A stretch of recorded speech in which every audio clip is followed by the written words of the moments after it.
Hey there, hi, welcome to the channel. I am Garrett and today's video is going to be a little bit different because we're discussing the design opinions of my husband. Most of you don't know that he is involved with me 100%. He helps me with everything when it comes to YouTube, and he's on the same journey that you are. He hears everything I say and then some because he sees what gets edited out also for the sake of time, right? I did the thing I don't want you to hear, but I talk for 45 minutes about a single thing and he hears all of it, but he has got his own opinions on interior design, and I think they will give you a little bit of insight as to why I say some of the things and I like some of the things that I like and why I make some of the decisions I do when it comes to our home and interior design. Now, my husband may not be a designer in his own right, but he's a lawyer, so you know what I mean? He's got some great taste, obviously, and he's got the brains to back it up. Now, the first thing he doesn't love about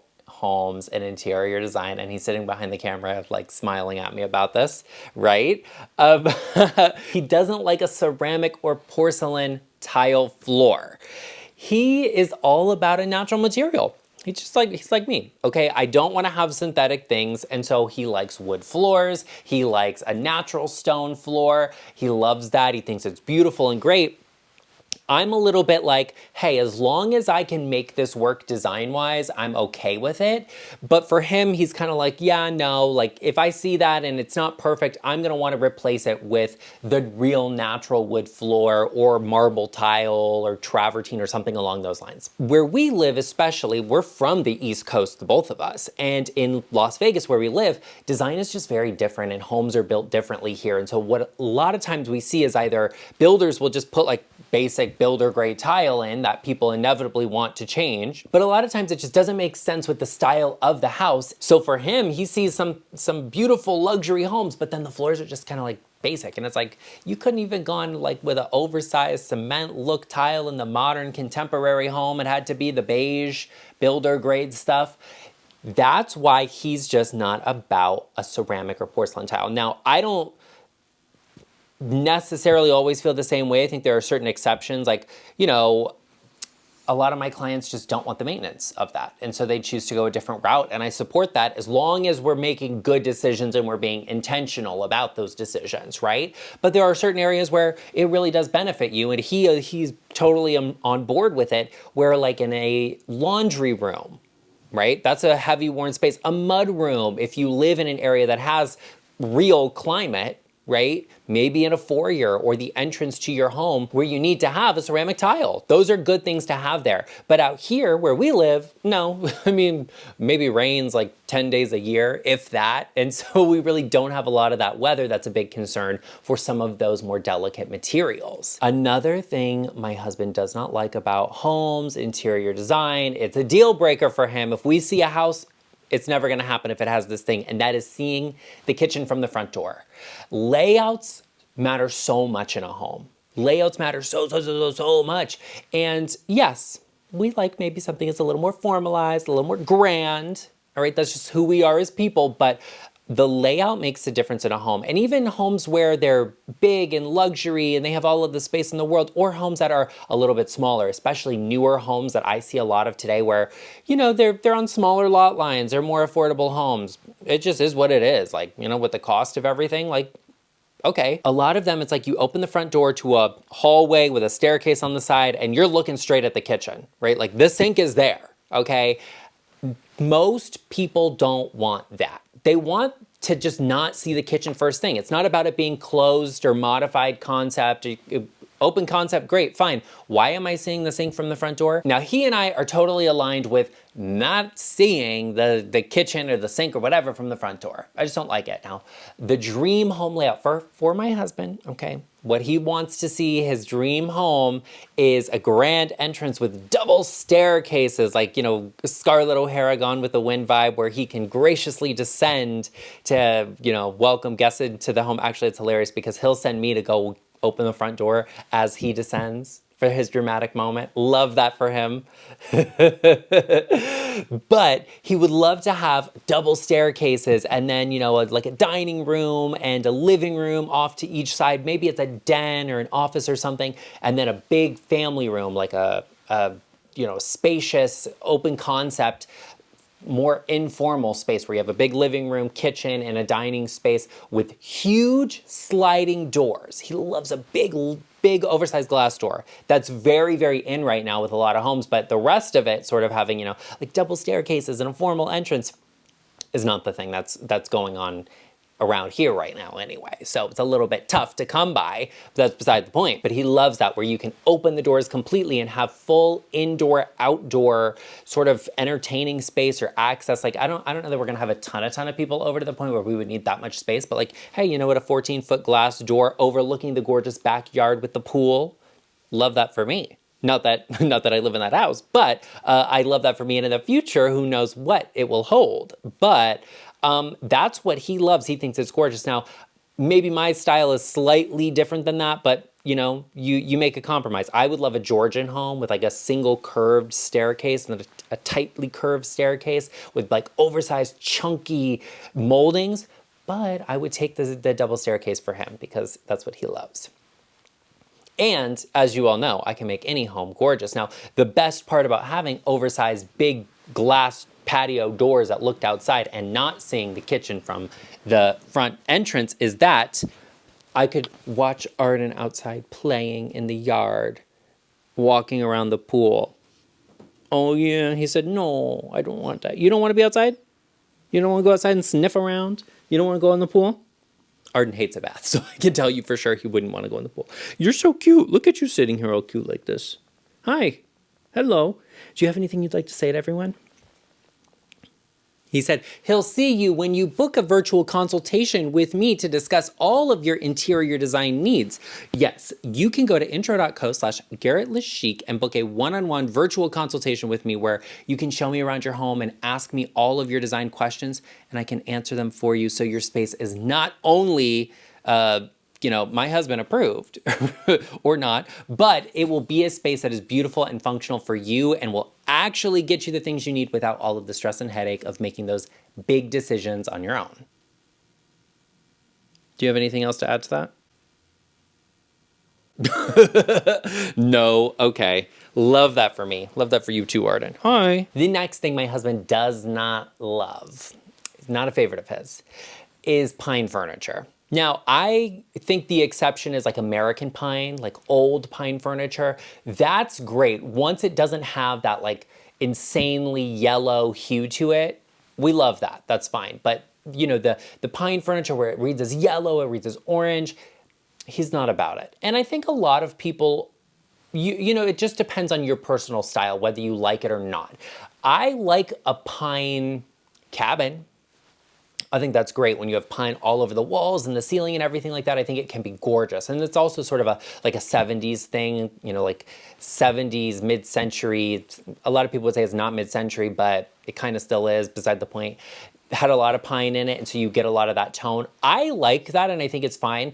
I'm not the biggest fan of a pine furniture piece, though. As long as it doesn't have that sort of like really, really harsh tone to it, I'm okay, but like most of it does. Most of it does.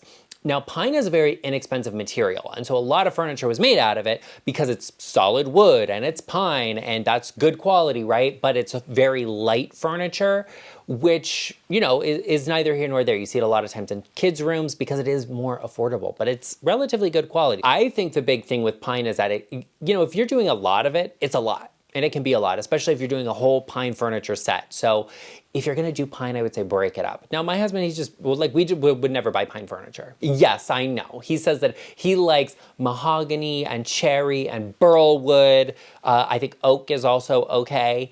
He likes all of those things because they're just more of our vibe, and the stain color and the tones of them and the wood grains in them. That's just more our style. Plus the actual style of furniture we like, you don't tend to see in pine anyway. So it's okay, because pine can just be so overwhelming. It can feel so heavy.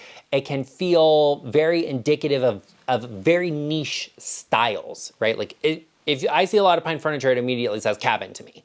And that's okay, but like it's giving cabin.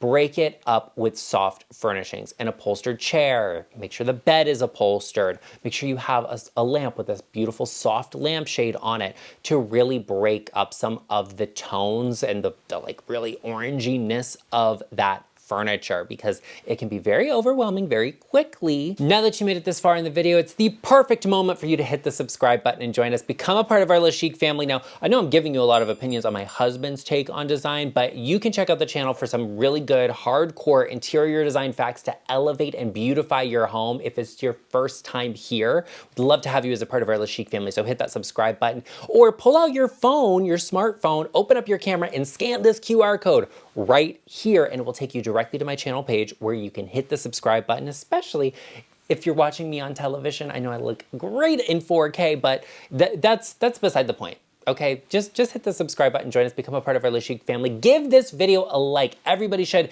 and give it some hype to get it shared across the platform because a lot of your husbands probably agree with mine, or maybe they don't, and they want to share their own opinions with you. And I love that for you. The next thing my husband said to me that he does not like, when we were discussing this video, I said, you know, like, let's do something fun. You share your design opinions. What are some things you don't love? And he said something we would never have in our house, never again, because we made the mistake once, we're not going back, is a glass top table. These are sort of love or hate. Some people absolutely adore a glass top table and it's their favorite thing in the world and I support you. For us, it's just not the thing. Now, I don't love them because I don't want to have to clean. Okay, the shiny surface, the glass, it's just too much for me to take care of. Okay, like the dogs will look up at me from underneath the table. Okay, and our English bulldog is gonna get his nose prints, slobber, all of the things. I don't like that. My husband does not like them because they were just so popular in like the 80s. And it's just, you just saw so much of it and it was just a lot of it and it kind of has that like frou-frou glam feeling to it a lot of times that he just cannot get around. And it's just not the thing for him. Plus, glass is such a rigid material. Like it's just very hard. So if you have a glass top table, you're gonna bump into it. You're gonna hit your knee on it. Like especially tempered glass tables, it has to be tempered. Okay, it has to be tempered. That is very, very hard and very dense. It's very heavy. And so you could easily like, you're gonna bruise up your shin on that table. Okay, I don't wanna hear it because you will, because I will. So I'm not gonna have it in my house. How's that sound? Now here's the thing that so many of my clients that are like thinking about a glass table will bring to me and they'll say, I saw this table and it's so beautiful. What do you think? And I'll look at it and be like, yes, I think the table is gorgeous. The base on it is beautiful. When you see a picture of the table, it's the only thing there. It's just the table, right? And it has a glass top. You see the table, the base of it is gorgeous. Glass top tables always have the best bases. But when you add everything else into the mix, like if it's a dining table, for example, you put the dining chairs around it, you put some things on top and style it, you don't see much of the base of the table. Actually, it just looks very cluttered and somewhat busy on a glass top table. If you have anything around it or surrounding it, if you don't have a very neutral space, it looks pretty busy because you don't have the physical bulk and weight of you know, a wooden table to fill that up with. Now, the number one thing, and I put it last because it could be considered a little controversial, that my husband said he does not like when he sees in a home. And this needs a little bit of a chat to get into. We love to look at real estate. We love seeing what's out there. We love the whole process of it. Like we love that. We're always looking on all of the real estate websites, what's for sale in our neighborhood and other neighborhoods we like and places we've lived in. And something you see a lot of is that people do renovations on their home, right? Like at a certain point, you want to update things, you want to personalize it, and that's great. But what a lot of people do because they think it's more modern is they get rid of a bathtub in their primary bathroom.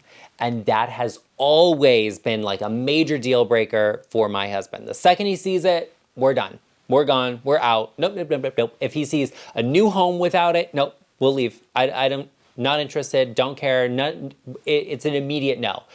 Because he loves a bathtub. Maybe you don't live somewhere that I'm gonna go into your house and look at it and see it and think about buying it anyway. But that's beside the point. But removing a bathtub is something that you really need to think long and hard about. You need to future plan for, right? Think about how long are we gonna be here? What are our intentions down the line? Getting rid of a bathtub and just doing one big oversized shower looks like a car wash shower. It looks like you fit 20 people in there. I love that fantasy for you. I'm not the one. Here are the things to take away from this, because eliminating a bathtub from your primary bathroom is more than just about, you know, real estate values and all of these things. I'm not a real estate agent. If you're thinking about doing this, talk to one about the implications of that to your home. and whether or not it makes sense. I'm a designer. So what I can tell you also is that having a massive, giant, oversized shower in your bathroom sometimes just blows the proportions out and doesn't really make sense in the space. So instead of getting rid of the bathtub and doing a bigger shower, doing one giant massive shower, think about adding storage. Think about adding some additional storage. Maybe it's a small linen closet, just even a bunch of shelves for you to put towels or extra bath products or whatever on. Don't be the person that just has like a giant, massive, huge shower in the bathroom because you were like, oh, we didn't want the bathtub, so we had to fill in the space and do something with it. Really be intentional about what you're filling that space with, because at the end of the day, remember, bathrooms and kitchens and all of those renovations can be very tricky if you're not using the best layout possible for that space. And that's maybe somewhere you could ask a designer for a little bit of help to get you a space that you love and that is beautiful and that will make the difference in your home. Now, regardless of what my husband likes or doesn't, and regardless of your personal taste, you need to make sure you're not bringing these things into your home that will immediately date it. Be sure you check out that video right over here, and we will see you over there.